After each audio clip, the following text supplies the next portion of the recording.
So I thought we were finally getting that much desired Miss Piggy origin story that we've been waiting for so long. But then I watched this movie and boy was I wrong.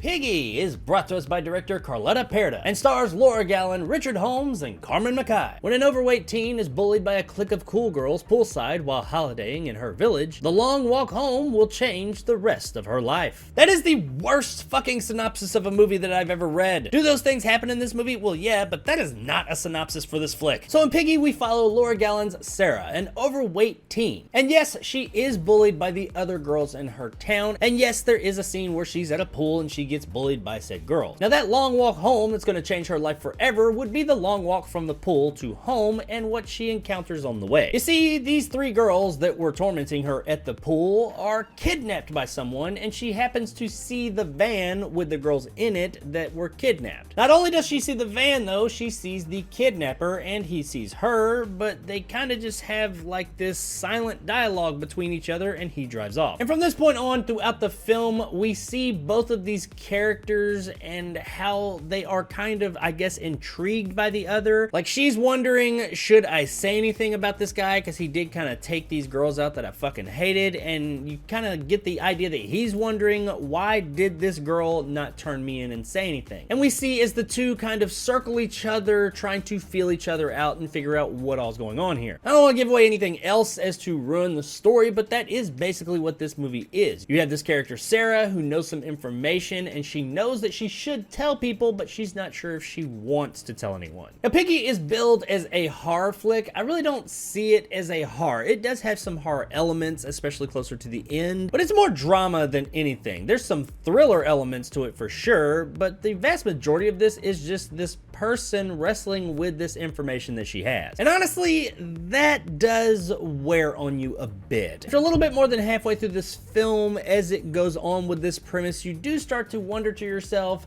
is anything going to really fucking happen in this movie? Now, thankfully, the movie doesn't drone on for too long. It's only about an hour and 40 minutes, and that final about 20 minutes, there is a lot of stuff going on there. And the first 20 minutes, there's some stuff going on there. It's the other hour in between that's the problem. Some of it is interesting for sure, but like I said, it just kind of drones on a bit, and you get to a point where you're just like, come the fuck on. When we get to the final 20 minutes of the film, though, things do pop off, and this will be the part of the movie that anyone who's heard anything about this movie has probably heard the most, because this is where most of the violence is. When looking into this movie before seeing it, I had heard that it was like super violent and had just super bloody, out there, crazy conclusion. And I gotta say, no, not really. Yes, there is some definite violence that happens in the end. There is some blood, but it's not really that far out there. In fact, there's quite a bit of stuff that happens in this thing in the end that's never really shown. I'm not saying I gotta see all that stuff, but seeing as how it was kind of put out there that way, that it was like this super graphic, hardcore ending,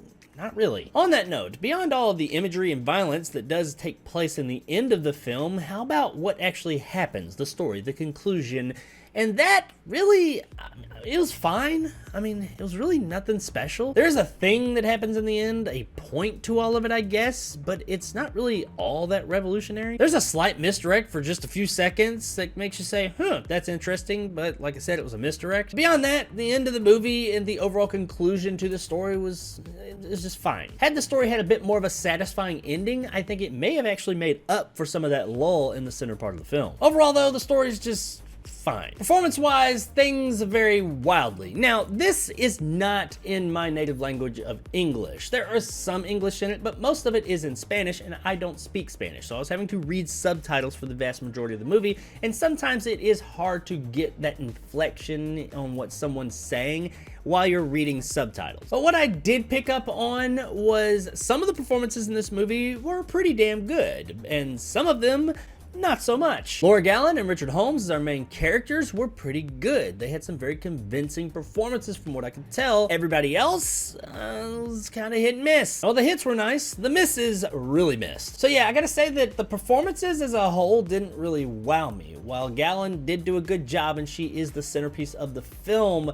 everyone around her, or at least a lot of the performances around her, were lacking a bit. Guys, there's not really a lot more to say about this movie because there's not really a lot to this movie. Its story setup, while interesting, doesn't really go anywhere from there. It does open up some interesting ideas and make you think a little bit, but it never does anything with that. The ending of the film is not terrible, but it's not necessarily satisfying either. It's just kind of fine. The characters and performances are amateurish for the most part, though Gallen and Holmes both did do a good job here, and they are the centers of the film. While I didn't hate this movie, I was a bit disappointed given how much I had heard about it leading up to me seeing it. And while it's not awful or anything, it's really only worth checking out at best on streaming. Across the street.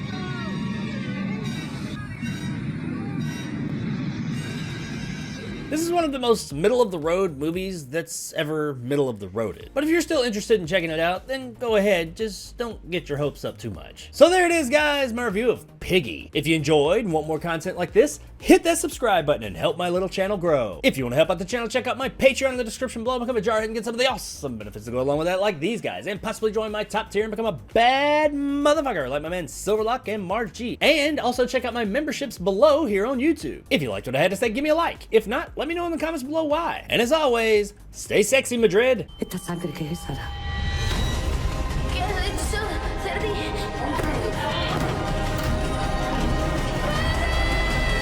So I kind of feel like some of the coverage leading up to this movie was a bit misleading in the way that people were talking about it, but I really don't blame them because look at the poster. You see this poster and this is not the movie you get. Yes, this is in the movie, but that's not indicative of what this movie is at all. I went into this thing thinking it was gonna be some like zombie horror blood fest, but no, I just got a movie I had a real hard time keeping my fucking eyes open for half the time. False advertising!